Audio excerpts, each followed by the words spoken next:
अस्सलाम वालेकुम बेटे, आज हम यूनिट नंबर 5 का आगाज़ करेंगे जिसका नाम है सेट्स एंड फंक्शंस।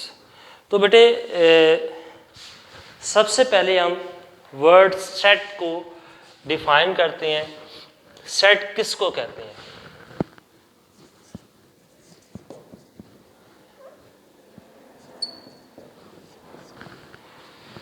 हम डेली लाइफ में ये वर्ड जो है किसी ना किसी सूरत में बोलते रहते हैं। सेट्स जैसे T set, sofa set, water set, sets of bed sheets. तो इस फॉर्म में हम डेली लाइफ में जो सेट्स है इसका ये वर्ड जो है यूज़ करते रहते हैं। इसी से कह लें कि मैथ की लैंग्वेज में मुतासिर होके जो है इस वर्ड्स को यूज़ किया गया। अब उसकी डेफिनेशन कैसे बनेगी मैथ की लैंग्वेज में, सेट्स किसको कहते हैं देखते हैं। A well defined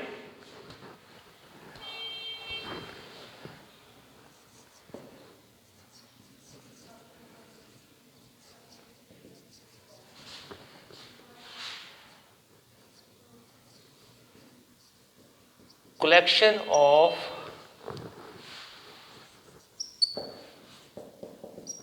distinct objects is called sets।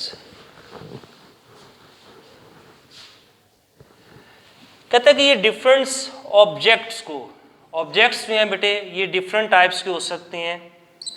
Alpha letters की फॉर्म में हो सकते हैं या अल्फ़ाबेट्स की फॉर्म में हो सकते हैं, नंबर्स की फॉर्म में हो सकते हैं,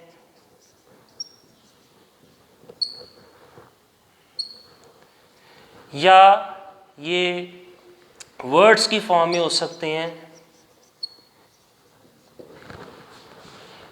इन ऑब्जेक्ट्स को कलेक्ट करके एक सीक्वेंस के साथ लिख दिया जाए और उसको क्लोज कर दें फ्लावर ब्रैकेट्स के साथ, तो हमारे पास वो मैथ में सेट बन जाएगा।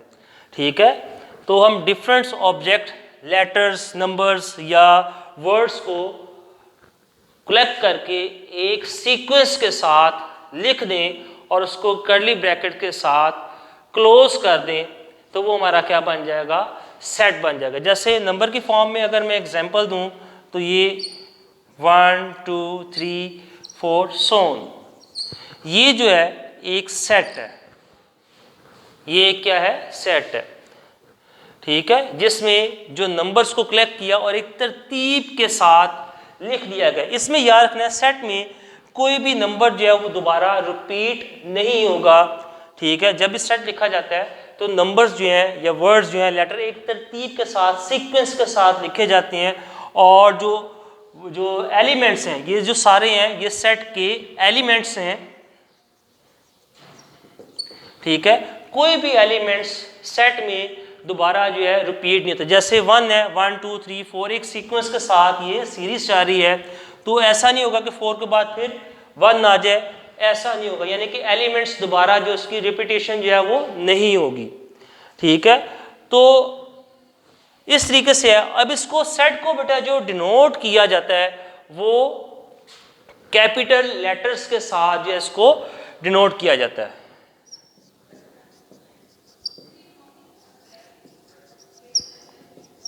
It is denoted by capital letters. से A B C D E T C capital letter से इनको जो है वो क्या कहते हैं? डिनोट किया जाता है। अच्छा, अभी कैपिटल लेटर से सेट को डिनोट किया जाता है तो स्मॉल अल्फ़ाबेट्स क्यों नहीं डिनोट किया जाता? जो स्मॉल अल्फ़ाबेट्स हैं जैसे A B C D, ये सेट में एलिमेंट्स के तौर पे यूज़ होते हैं। ठीक है, तो ये था बेटे सेट की डेफिनेशन थी, आपको समझाई तो था। और इनको हम अगर नंबरिंग फॉर्म में देखें तो डिफरेंट टाइप्स में सेट्स को डिवाइड कर सकते हैं। जैसे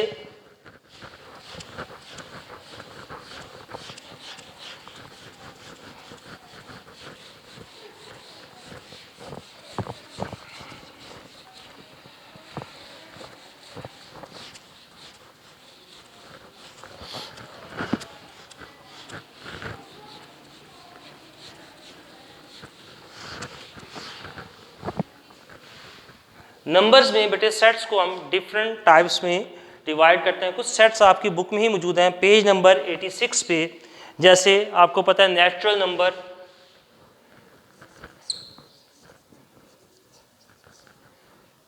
नेचुरल सेट या नेचुरल नंबर्स का एक सेट होता है जिसको हम n से डिनोट करते हैं, और ये स्टार्ट कहाँ से होते हैं 1 2 3 4 सो ऑन, ये एक सेट है। इसी तरीके से होल नंबर का सेट है,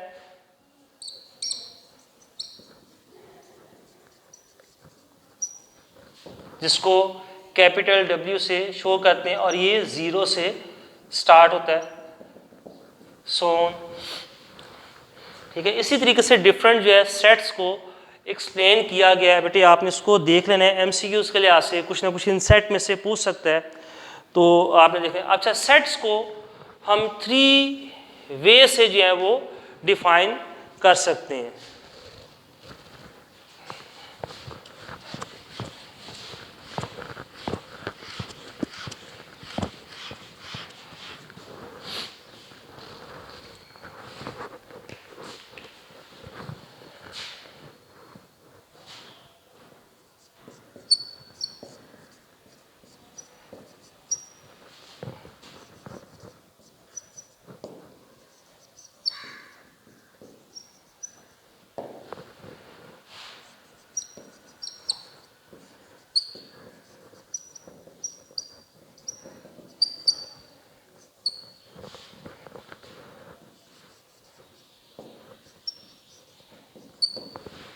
सेट्स को बेटे हम 3 डिफरेंट वे से जो है डिस्क्राइब कर सकते हैं। अब आपने ये इसको माइंड में रखना है MCQs के लिहाज से, सेट्स को कितने वे से डिस्क्राइब जो है वो किया जाता है। तो कितने वेज हैं, 3 हैं। अब वो कौन कौन से हैं?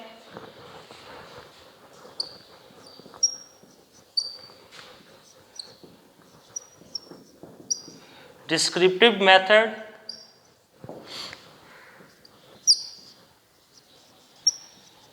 टेबुलर मेथड, और थर्ड जो है सेट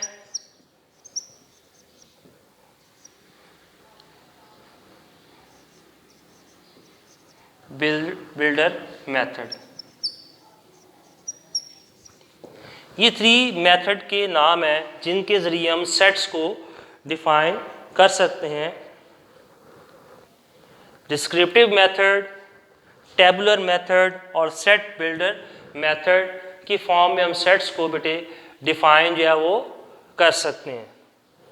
नोट कर ले इतना, ये MCQs के लिहाज से इम्पोर्टेंट है, आपने इसको बेटे रखना है माइंड में कि जो है कितने मेथड हैं जिनके ज़रिए हम सेट्स को बता सकते हैं। 3 वे हैं, कौन कौन सा नाम है? डिस्क्रिप्टिव मेथड, टेबुलर मेथड और सेट बिल्डर मेथड।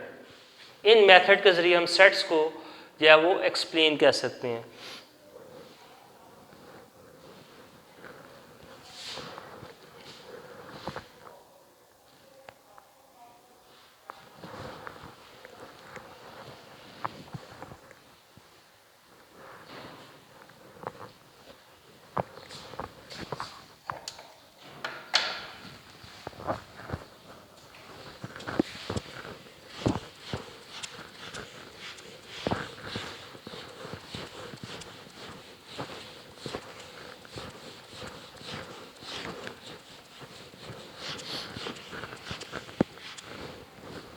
जी बेटे, अब आपको थोड़ा सा बताते हैं फिनाइट सेट और इनफिनाइट सेट में डिफरेंस क्या है।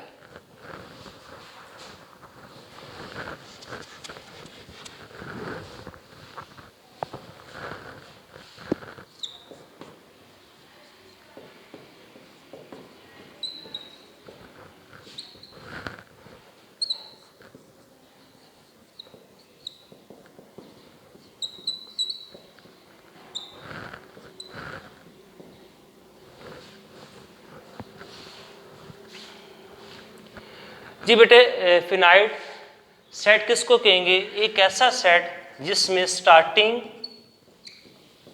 पॉइंट भी गिवन हो और एंड पॉइंट भी गिवन हो, यानी कि सेट जो है वो ख़त्म हो जाए। ठीक है, कोई सेट जो है शुरू हो और उसको जो है कुछ नंबर्स के बाद वो सेट खत्म हो जाए, कंप्लीट हो जाए, इसको हम कह देंगे फिनाइट पॉइंट। सिंपल वर्ड्स में फिनाइट किसको कहते हैं? जिसका कोई ना कोई एंड मौजूद हो, हम उसको फिनाइट कहते हैं। और इनफिनाइट किसको कहेंगे? इनफिनाइट किस में कहेंगे? जिसका स्टार्टिंग पॉइंट हो गिवन हो और एंडिंग पॉइंट गिवन हो, वो कॉन्टिन्यू ही रहे, चलता ही रहे, उसको हम क्या कहेंगे? इनफिनाइट। ठीक हो गया सेट। तो ये दो सेट में बेटे डिफरेंट है। फिनाइट सेट किसको कहते हैं? इनफिनाइट सेट किसको कहते हैं? फिनाइट सेट उसको कहते हैं जिसका स्टार्टिंग और एंड पॉइंट गिवन हो, उसको हम फिनाइट सेट कहते हैं। और इनफिनाइट यानी कि जिसका एंडिंग पॉइंट ही ना हो, सेट जो है उसके अंदर जो एलिमेंट्स लिखे हैं वो कॉन्टिन्यू रहे, एक तरतीब के साथ चलते ही जाएं, तो उसको हम क्या कह देंगे? इनफिनाइट। तो ये था बेटे, ये टू जो था डिफरेंस आपको बताए। ये आपको एमसीक्यूज के लिहाज से बेटे पूछे जा सकते हैं कि फिनाइट सेट किसको कहते हैं, इनफिनाइट सेट किसको कहते हैं, या ऐसी फॉर्म में सेट लिख के आगे लगेगा एज अ ब्लैंक सेट। तो नीचे ऑप्शंस होंगी फिनाइट, इनफिनाइट, डिफरेंट, तो आपने उसमें से देख के टिक करना होगा।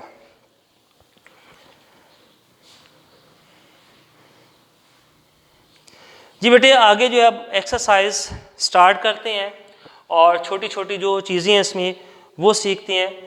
तो एक्सरसाइज 5.1 अभी आपको मैंने जो है बताया सेट्स की डेफिनेशन के बारे में बताया। सेट्स की डेफिनेशन आप मार्क कर लें, उसको एमसीक्यूज के टाइप में पूछ सकता है। A well defined collection of different distinct object is called, आगे ऑप्शंस गिवन होंगी तो आपने उसको देखना है कि ये सेट कहते हैं इसको।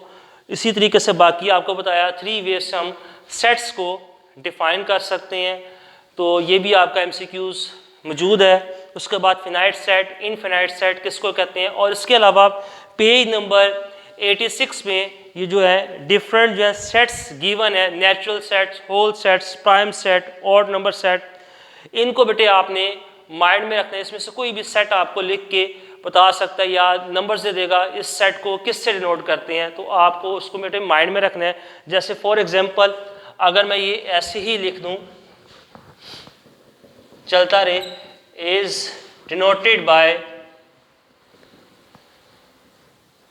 नीचे ऑप्शंस गिवन होंगी एन डब्ल्यू ओ जी।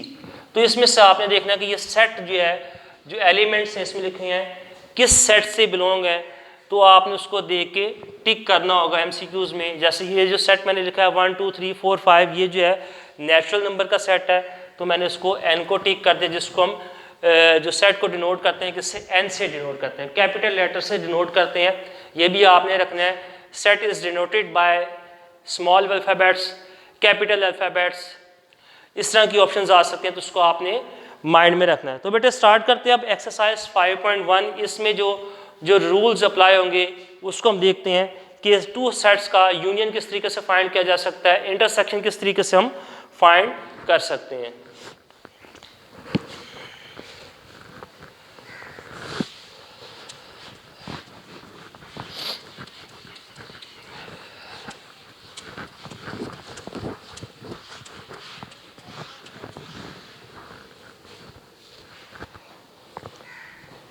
पेज नंबर बेटा 87 पे एक्सरसाइज ये मौजूद है।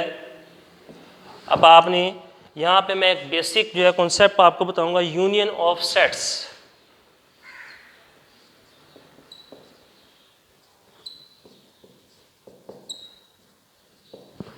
कि टू सेट्स में के दरमियान में यूनियन जो है वो किस तरीके से फाइंड किया जाता है। यूनियन का जो सिंबल होता है ये यू का होता है, ऐसे इस तरीके से इसको नोट करते हैं। अब मैं बुक में से क्वेश्चन आपको बाद में बताऊंगा, लेकिन इसका पहले जो बेसिक कॉन्सेप्ट है वो हम इसको देख लेते हैं। फॉर एग्जांपल मेरे पास ए सेट है 2 4 6 और बी जो सेट है मेरे पास 1 2 5 7 है। ये मेरे पास टू जो है सेट्स मौजूद हैं, जिसमें फर्स्ट ए सेट में 2 4 6 एलिमेंट्स हैं, बी सेट में 1 2 5 7 एलिमेंट्स हैं। ये मैंने अपने पास से ले लिए हैं। अब इसका यूनियन किस तरीके से फाइंड करेंगे, ए यूनियन बी। सबसे पहले ए लिखा गया है तो ए का सेट लिखेंगे 2 4 6, बीच में यूनियन का साइन आ रहा है तो बेटा यूनियन का साइन आएगा। उसके बाद बी लिखा हुआ है अल्फ़ाबेट तो बी का सेट लिखेंगे 1 2 5 7। अच्छा, अब इसको फाइंड करने के लिए दोनों सेट में मौजूद जो एलिमेंट्स हैं, इन एलिमेंट्स को दोनों सेटों में जो मौजूद एलिमेंट्स हैं, ठीक है, फर्स्ट सेट में 2 4 6 एलिमेंट्स हैं, सेकंड सेट में 1 2 5 7 एलिमेंट्स हैं। दोनों सेटों में मौजूद एलिमेंट्स को हम एक सीक्वेंस के साथ लिख देंगे कंबाइन करके। यूनियन में दोनों सेटों में जो मौजूद एलिमेंट्स हैं इसको एक सीक्वेंस के साथ लिख देंगे, यानी सबसे पहले छोटा एलिमेंट्स, फिर उससे बड़ा, फिर उससे बड़ा, फिर उससे बड़ा, इस तरीके से हम एक सीक्वेंस के साथ जो है एलिमेंट्स को लिख देंगे। और अगर दोनों एलिमेंट्स में कोई एलिमेंट दोनों सेट में आ रहा है, ठीक है, अगर कोई एलिमेंट्स दोनों ही सेट में बेटे आ रहा है तो उसको हम यूनियन में एक दफ़ा राइट करेंगे। जैसे अब दोनों सेटों में देखें जो मौजूद है 1, उसके बाद 2 फर्स्ट सेट में भी आ रहा है और सेकंड सेट में भी आ रहा है, तो इसको हम सेट में जब लिखेंगे तो 1 टाइम लिखेंगे। इसी तरीके से 2 के बाद देखें तो बेटा आ रहा है 4, फिर 5, फिर 6 एंड 7।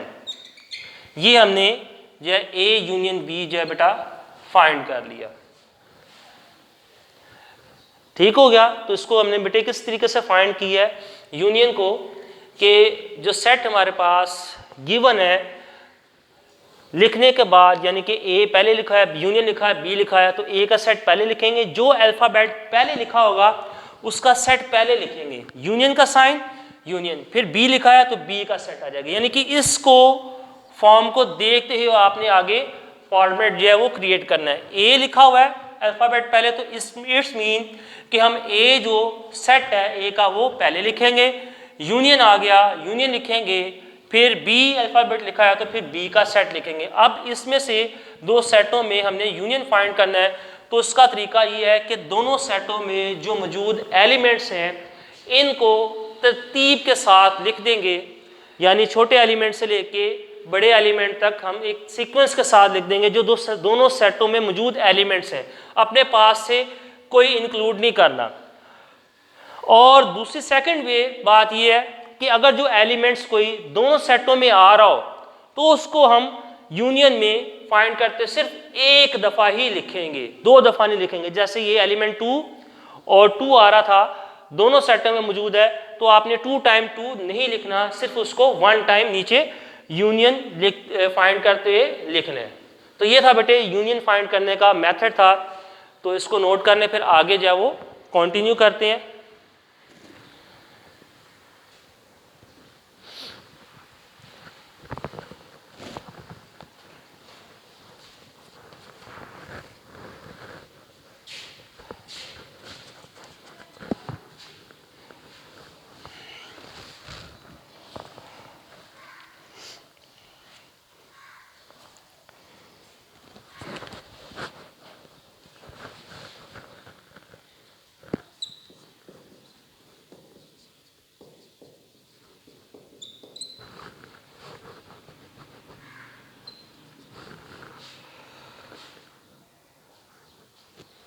जी बेटे आगे आता है इंटरसेक्शंस ऑफ सेट्स। इसको जो डिनोट किया जाता है उल्टा यू से डिनोट करते हैं। तो मैं इंटरसेक्शन का बेटे देखते हैं कि किस तरीके से हम इसको फाइंड कर सकते हैं। तो सेट्स में बेटे यहीं रहने देता हूँ, इसको हम फाइंड कर लेते हैं। इसको भी उसी तरीके से जो आपके पास गिवन होगा ए इंटरसेक्शन बी फाइंड करना है। लिखने के बाद ए है तो सबसे पहले ए का सेट, इंटरसेक्शन का साइन, फिर उसके बाद बी लिखा है तो बी का सेट लिखेंगे। अब इंटरसेक्शन में दोनों सेटों में जो मौजूद वैल्यूज होंगी कॉमन वैल्यूज, जो फर्स्ट सेट में भी वैल्यू आ रही है और सेकंड सेट में भी आ रही है, यानी कॉमन एलिमेंट्स जो होगा दोनों सेटों में उसको राइट करेंगे। जैसे अगर देखें तो 2 फर्स्ट सेट में भी आ रहा है और सेकंड सेट में भी आ रहा है 2। तो इस मीन कि ये जो 2 जो है दोनों सेटों में कॉमन है, इसको हम बेटे नीचे लिख लेंगे 1 टाइम। तो ये हमारा क्या आ जाएगा, इंटरसेक्शन।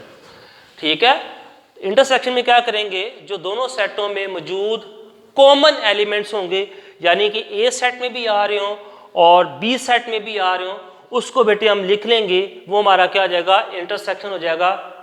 तो ये था बेटे हमने आज जो है ए यूनियन बी और ए इंटरसेक्शन बी जो है फाइंड करना सीखा। तो अब इससे रिलेटेड जो बेटा क्वेश्चन है बुक में, उसको देख लेते हैं जो आपने सॉल्व करने हैं। जी बेटे एक्सरसाइज 5.1 में क्वेश्चन नंबर 1 है, इसमें सारे पार्ट्स करने हैं। क्वेश्चन नंबर 3 है, इसमें आपको सेट्स बेटे गिवन है, जैसे x है,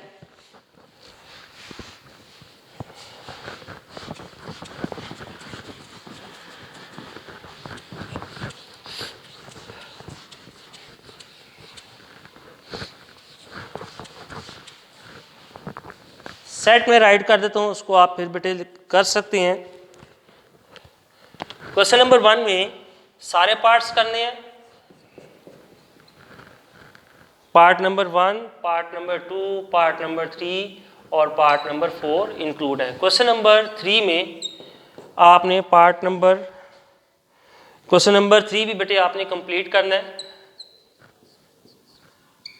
इसमें x लिखा गया, आगे लिखा हुआ है,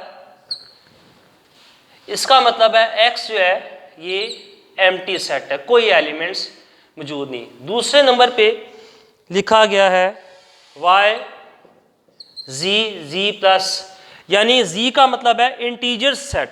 इसमें जो आप लिखेंगे नंबर 0 1 2 3 सो ऑन, ये चलते रहेंगे, यानी कि z के जो है पॉजिटिव नंबर्स आपने जो है वो सिलेक्ट करने हैं। उसके बाद t लिखा गया है, तो t में लिखा है o के ऊपर plus, o mean odd number. ठीक है, तो ये सेट आपने लेने हैं, यानी 1 3 5 7 सो ऑन, ये सेट्स लेके आपने यूनियन इंटरसेक्शन जो है वो फाइंड करने। तो ये था बेटे आज का हमारा लेक्चर, जो हमने जिसमें सीखा सेट्स की डेफिनेशन देखी कि सेट किसको कहते हैं, उसके बाद उसकी डिफरेंट जो थी टाइप्स देखी कि कितने वेज हम इसको डिस्क्राइब कर सकते हैं, और यूनियन और इंटरसेक्शन फाइंड करना सीखा। तो बेटे इंशाल्लाह कल दोबारा मुलाकात होगी इसी एक्सरसाइज के साथ, रिमेनिंग जो क्वेश्चन उसको डिस्कस करेंगे। तब तक के लिए इजाज़त दें, अल्लाह हाफिज़।